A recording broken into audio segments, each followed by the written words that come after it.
اسی طرح سے حالت روزہ میں دانتوں کا علاج کروانے کے لیے ڈینٹسٹ کے پاس جانے کا مسئلہ. عام طور پر ڈینٹسٹ افطار کے بعد نہیں بیٹھتے ہیں. لوگ کہتے ہیں بھائی مجبوری ہے, مجبوری کی وجہ سے کہتے ہیں پھر ہمیں تو روزہ چھوڑنا پڑے گا. نہیں, حالت روزہ میں دانتوں کے علاج کے لیے جا سکتے ہیں. ظاہر ہے اس میں وہ انجیکشنز بھی لگاتے ہیں سن کرنے والے, وہ بھی لگوائے جا سکتے ہیں. بار بار منہ میں ظاہر ہے وہ پانی بھی ان کے آ رہا ہوتا ہے, اور اس کو بار بار اس کو پانی کو منہ سے نکالنا بھی ہوتا ہے. بس وہ پانی حلق کے اندر نہ جائے, کوشش کریں کہ وہ کلی کر کے نکالتے رہیں. تو حالت روزہ میں دانتوں کے تمام ٹریٹمنٹ کروائی جا سکتے ہیں, اس سے کوئی فرق نہیں پڑتا. انجیکشنز بھی لگوائے جا سکتے ہیں, منہ کے اندر بھی لگوائے جا سکتے ہیں, تو اس سے کوئی فرق نہیں پڑتا ہے. بس یہ کہ اس خون کو یا اس پانی کو جو بھی ہے وہ حلق سے نگلے نہیں, بلکہ اسے اگل دیں, باہر نکال دیں. اس کا انتظام وہاں پر ہوتا ہے. تو اس طرح اپنے روزے کو جاری رکھ کے دانتوں کا علاج کروایا جا سکتا.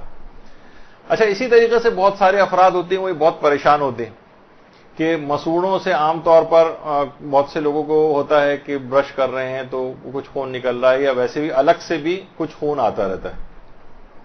تو دیکھیے, اگر یہ عمومی حالت کا بھی مسئلہ ہے, آیت اللہ سیستانی فرماتے ہیں کہ اگر مسوڑے سے نکلنے والا خون اتنا معمولی ہے, یہ عمومی حالت کا بھی روزے کو بھی چھوڑ دیجئے, اتنا معمولی ہے کہ وہ خود ہی آپ کے لعاب دہن میں گھل مل کے ختم ہو رہا ہے.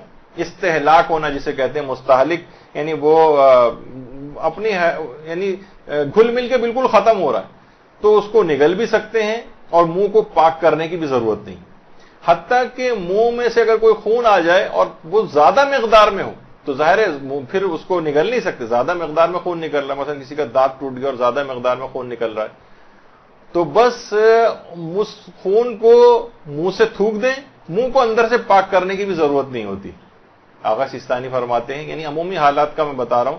عام طور پہ لوگ بہت پریشان ہوتے ہیں, بہت سے لوگ اتنا پریشان ہوتے ہیں کہ صاحب نے باقاعدہ یعنی مسئلہ پوچھا, وہ سخت پریشان تھے.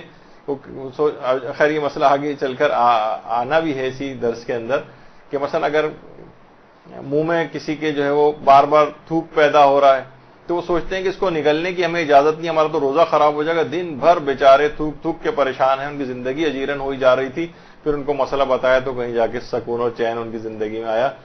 تو بس خون کے اندر یہ کہ بہت زیادہ مقدار میں تو صرف تھوک دینا کافی, لیکن کم اتنی معمولی اور کم مقدار ہے کہ وہ تھوک میں گھل مل کے ختم ہو رہی ہے, تو نہ اس کو باہر نکالنے کی ضرورت ہے, نہ منہ کو پاک کرنے کی ضرورت ہے, نہ روزے کے اوپر کوئی فرق پڑتا ہے.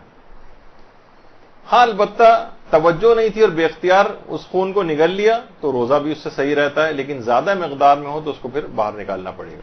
برحمتك يا أرحم الراحمين وصلى الله على محمد وآله الطاهرين.